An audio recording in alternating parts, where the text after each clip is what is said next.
Welcome to A Scientific Life. Today, we explore the fascinating world of human phobias. This is what happens when your brain's evolutionary alarm system goes rogue and treats everyday objects like lethal threats. Let us start with a controversial one that will have dog lovers gasping. Cynophobia, the intense fear of dogs. Yes, those adorable, tail-wagging creatures that the internet is basically built upon. For about 5 to 7% of the global population, man's best friend is more like a nightmare. This phobia often develops after a traumatic childhood experience, like being aggressively chased. Honestly, even one bad encounter can rewire your brain's neural pathways. Suddenly, the amygdala associates every wagging tail with a mortal threat, dumping adrenaline into your bloodstream without warning. Here is what makes cynophobia particularly challenging. Dogs are absolutely everywhere in modern society. Unlike other specific phobias where you can simply avoid the trigger, these animals are on sidewalks. They are in cafes, at a friend's house, and sometimes even in your office because of emotional support animals. For someone with cynophobia, a walk to the grocery store becomes an anxiety-inducing game, and when owners cheerfully shout, "Do not worry, he is friendly," while their unleashed pet charges directly at you, from a medical standpoint, that does not exactly help lower your spiking cortisol levels. The actual size of the animal does not always matter either. Some people with this phobia are equally terrified of a tiny chihuahua and a massive Great Dane. Your visual cortex processes the shape and panics. It is not about logic or rational thought. It is entirely about that primal fear response that kicks in the exact moment the optic nerve sends specific visual data to the brain's threat detection center. Your sympathetic nervous system takes total control. Your heart rate accelerates, pupils dilate, and muscles tense up for a fight or flight response that is disproportionate to the actual danger presented. Next up on our tour of terror is ophidiophobia, the extreme fear of snakes. This one is a heavyweight champion. About 1/3 of adult humans experience this specific fear, making it incredibly common. Our ancient ancestors would be proud of us because this inherent fear probably kept them alive. From an evolutionary psychology perspective, there is something deeply and biologically unsettling about snakes. Maybe it is the slithering movement, the lack of legs, or those unblinking eyes staring into your soul. Or perhaps it is the simple, undeniable medical fact that some of them can end your life with a bite. Evolution basically programmed our brains to be hyper-cautious around these reptiles. Our visual systems are actually highly optimized to detect snake-like shapes in our peripheral vision faster than anything. Prehistoric humans who thought snakes were cute and wanted to cuddle them did not pass on their genes successfully. Natural selection heavily favored those who ran away screaming at the first sight of scales. Even people without full-blown ophidiophobia often feel deeply uncomfortable. Modern life has not made this evolutionary quirk easier. You go hiking, and your brain short-circuits because it spots a curved stick. Plus, these creatures have this lovely habit of showing up in unexpected places like your garage or camouflaged in grass. This unpredictability keeps the nervous system in a state of hypervigilance. For severe ophidiophobia, even looking at pictures or seeing them on TV triggers a massive anxiety response. The brain's visual processing center cannot always distinguish between an image and a real threat. Zoo trips become carefully planned tactical missions to avoid the reptile house entirely. Nature documentaries require constant vigilance with the remote control ready to change the channel before panic sets in.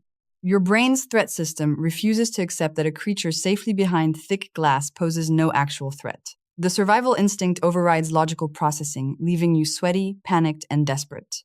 Now, let us talk about acrophobia, the intense fear of heights. This condition affects about 5% of the population, ranging from feeling slightly queasy on a tall ladder to having debilitating panic. People with severe acrophobia actively avoid tall buildings, bridges, escalators, and anything involving being more than a few feet off the ground. Roller coasters are out, and glass floors are pure torture. Here is the fascinating medical part. A little bit of height anxiety is completely normal and healthy. It is exactly what stops us from doing incredibly stupid things, like leaning too far over cliff edges. But acrophobia takes this perfectly reasonable evolutionary caution and multiplies the physiological response by 1,000. Your spatial orientation system malfunctions, sending conflicting gravity signals. Your brain sees height and immediately produces a full-length disaster movie, complete with you falling in slow motion. The visual cortex and vestibular system fail to synchronize, causing intense vertigo. The absolute worst part is that our modern world loves heights. Skyscrapers, observation decks, rooftop restaurants, and glass elevators let you watch the solid ground get farther and farther away in reality. It is almost like society looked at people with acrophobia and said, let us make everything really, really tall. They ignored the comfort of our delicate inner ear balance mechanisms for modern aesthetics. Some with acrophobia experience the high place phenomenon. They do not just fear falling, but they also experience intrusive thoughts about jumping, even though they have absolutely no genuine desire to do so.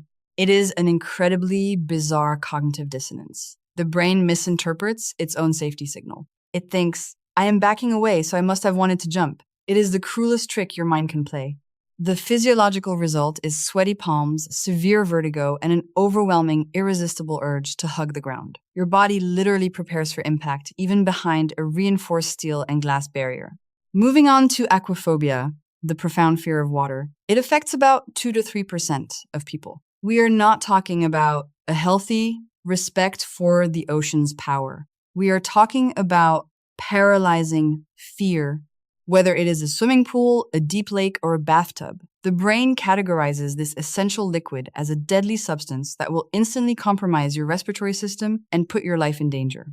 This phobia often develops after a near-drowning experience or a scary moment in water as a child. You panicked, and your hippocampus permanently stamped that memory as a lethal threat, linking water to panic. Or maybe someone thought it would be fun to throw you into the deep end before you could swim. Thanks for that permanent psychological trauma. Now you cannot even enjoy a beach vacation without your heart racing. What makes aquaphobia particularly isolating is how much of human recreation heavily involves water. Swimming pools, beaches, water parks, boat trips, and even kids' birthday parties become minefields of anxiety. For someone with aquaphobia, summer becomes the most stressful season of the year. It is full of endless invitations to pool parties that they have to awkwardly decline while making up elaborate medical excuses. People do not always understand the severity. They say, just get in, you will be fine. As if deeply rooted neurological phobias magically respond to casual peer pressure and unwarranted cheerful optimism. The fear can easily extend beyond just swimming. Some people with aquaphobia feel intensely anxious, showering, being out in heavy rain, or even crossing sturdy bridges over rivers. Their brain refuses to risk it. The limbic system categorizes all forms of water as an immediate and undeniable danger. It completely bypasses the logical frontal lobe, triggering a cascade of stress hormones at the mere sound of a fountain.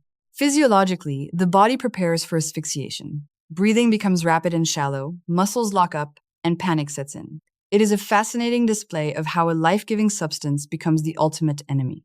Let us ascend to aerophobia, the fear of flying. This affects somewhere between 10 to 40% of people. It includes everyone from nervous flyers to those who would rather drive cross-country for 3 days. Here is the incredible irony that makes aerophobia even more frustrating. Flying is statistically one of the safest forms of travel. You are far more likely to be injured on the way to the airport than flying. But try explaining those comforting statistics to your highly reactive amygdala when you are sealed inside a pressurized metal tube at 35,000 feet, traveling 500 miles per hour in the clouds. Cold, hard logic does not stand a chance against evolutionary instinct. For many people with aerophobia, the fear is not actually about crashing into the ground. It is fundamentally about the lack of personal control. You are trusting your precious life to pilots you have never met, technology you do not understand, and a massive machine that seems to defy the laws of physics. Your brain simply cannot process how it stays up. Plus, there is turbulence, which feels exactly like the plane is being violently tossed around by an angry giant. Even though pilots insist it is totally normal, your inner ear balance system is screaming in panic. Those overhead bins that look like they are about to burst open definitely do not help. The confined space exacerbates the panic, especially during long-haul flights, where you are stuck in a tiny, uncomfortable seat. Every single mechanical sound becomes deeply suspicious. Every slight bump feels completely catastrophic. Your auditory processing center goes into overdrive, analyzing the engine hum for any sign of impending failure. If you need to use the bathroom, well, that involves walking through a shaking tube while trying not to think about the fact that you are miles above the ground. The physical instability makes your knees weak. The body's stress response floods the system with cortisol, making a flight feel like a lifetime of torture. Cognitive behavioral therapy tries to rewire this, but the human brain really hates defying gravity. Next is claustrophobia, the intense fear of enclosed or confined spaces, affecting 5 to 10% of people. This is the precise phobia making people sprint for the stairs instead of calmly waiting for elevators. It causes absolute panic in MRI machines and massive mental breakdowns in crowded subway cars during morning rush hour. Even the mere thought of being trapped in a small space can trigger intense hyperventilation. This phobia often develops after a traumatic childhood experience. Getting stuck in a broken elevator or being locked in a dark closet leaves a permanent psychological scar on the developing brain's threat network. Sometimes it develops without any clear cause. Your brain just wakes up one random day and decides that small spaces are the absolute enemy. And now you are the person who immediately locates all the fire exits. Here is the cruel joke. Modern life seems designed to torture people with claustrophobia. Elevators in every single building, airplanes with increasingly cramped seating, tiny office cubicles, and packed public transit. Even some modern cars feel incredibly confining. The industrialized world looked at this phobia and said, "Let us make everything smaller and more crowded in the name of maximum efficiency." It is a logistical nightmare. For someone with severe claustrophobia, navigating daily life becomes an exhausting exercise in avoidance and anxiety management. The mental toll of constantly assessing spatial volume drains their cognitive resources. Medical procedures like MRIs or CT scans become almost impossible without heavy sedation. The brain perceives the scanning tube not as a life-saving medical device, but as a terrifying, inescapable coffin closing in. Even relaxing activities, like getting a massage in a small treatment room, can instantly trigger panic attacks. The lack of an immediate, clear escape route sets off the biological alarms and a massive adrenaline dump. The feeling of walls closing in is a visceral hallucination caused by intense anxiety and hyperventilation. The brain misinterprets the lack of oxygen from shallow breathing as the physical space shrinking rapidly. Now, let us examine hemophobia, the intense fear of blood. It affects about 3 to 4% of people. Most people are not thrilled about blood, but hemophobia takes it to a completely new, debilitating level. We are talking about people who literally faint at the mere sight of blood, whether it is their own, someone else's, or even fake theatrical blood in movies. The brain cannot distinguish between real and artificial cues. Here is what makes hemophobia medically unique.